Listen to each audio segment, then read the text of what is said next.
Hello' guys, আপোনালোকৰ ওচৰত আৰু আন এটি ৰেচিপি লৈ আহিছোঁ। আজি মই চিকেন আৰু বাদাম দি বনাম। কেনেকুৱা লাগে আপোনালোকে এবাৰ চাব আৰু কমেণ্ট কৰি জনাব মোক।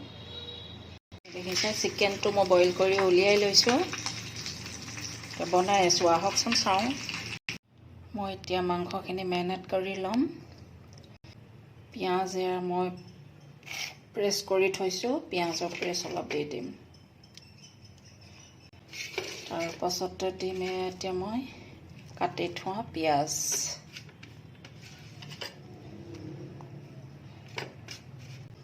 আদা, নহৰু, জিৰা প্ৰেছ কৰি থৈছিলোঁ, সেইখিনি দি দিছোঁ।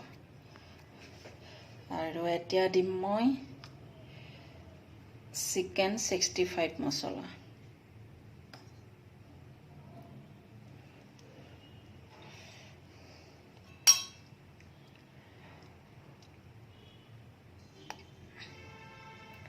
অলপ জিৰা গুড়া দিলোঁ, মিট মছলা দিছোঁ, অলপ ৰেড চিলি দিছোঁ, নিমখ অলপ দি দিছোঁ, হালধি দিছোঁ, আৰু তেল অকণমান দি দিম মই, কেঁচা তেল।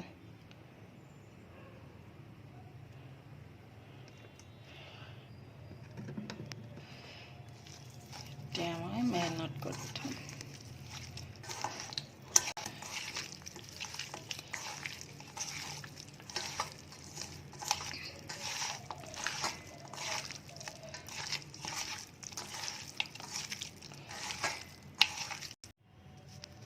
মেৰিনেট কৰি থোৱাকৈ অলপ আধা ঘণ্টা ৰাখি থৈ দিম। এইফালে পিচি লৈছোঁ, মানে মিক্সাৰটো প্ৰেছ কৰি লৈছোঁ।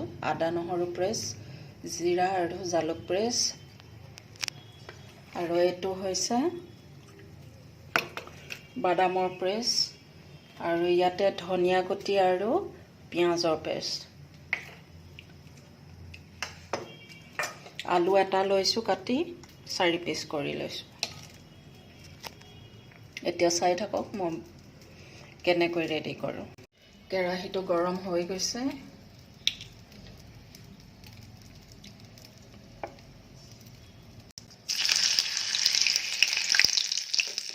ইলাচি, দালচেনি দি দিছোঁ।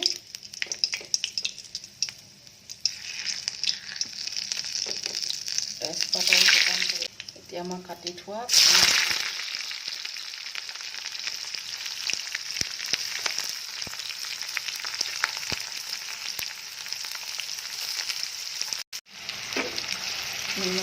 আলু মই দি লৈছোঁ আগতে।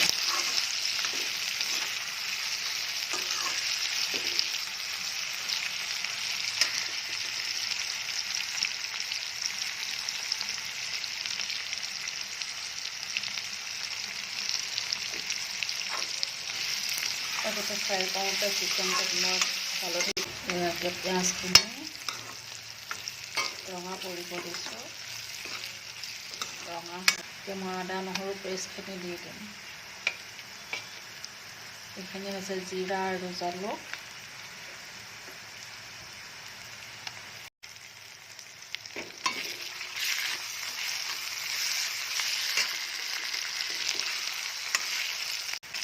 ধনিয়া গুটি আৰু পিঁয়াজৰ পেষ্টখিনি দিম।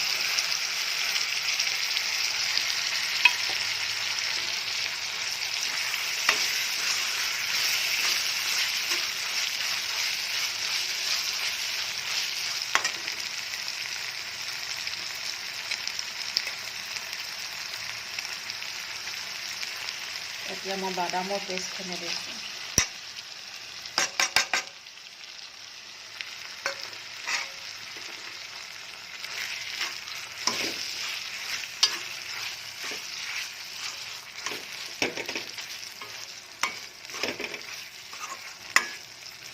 বাদামৰ কেঁচা গোন্ধটো নাইকিয়া হ'ব লাগিব, এনেকৈ অলপ ফ্ৰাই কৰিব লাগিব, ভাজি ভাজি।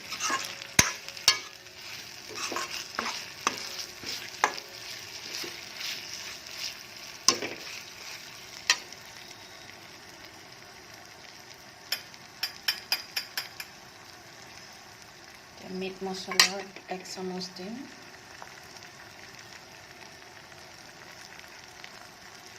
পৰি গৈছে।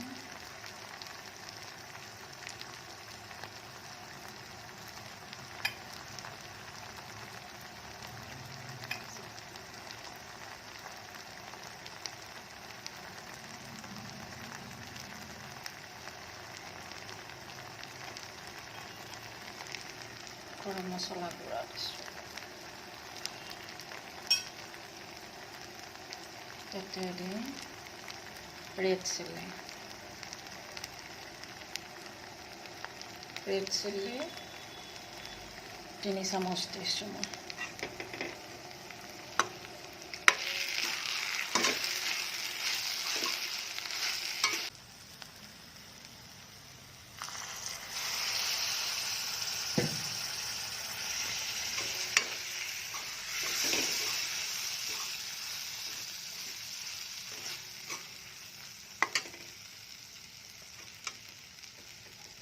মই চিকেনখিনি আলুৰ লগত একেলগে দি দিছোঁ। ফ্ৰাই কৰি থৈছিলোঁ যে সেইখিনি দি দিছোঁ।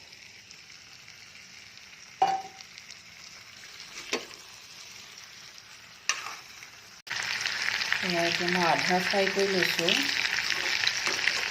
গোটেই ফ্ৰাই নকৰোঁ। এতিয়া মই ঢাকোন দি থৈ দিম। ঢাকোন দি থৈ দিছিলোঁ, এতিয়া অলপ লৰাই দিছোঁ। পানী দি দিম এতিয়া, লাগি ধৰিছে।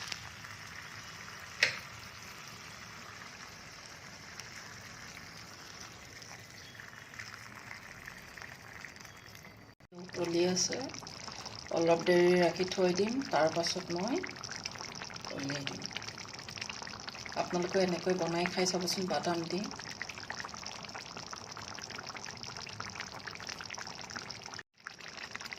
এয়া মোৰ ৰেডি হৈ গৈছে।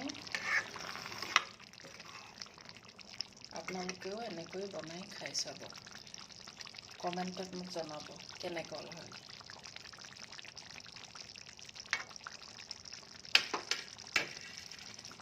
এতিয়া মই গৰম মছলা দি দিছোঁ, প্ৰেছ কৰি থোৱাখিনি।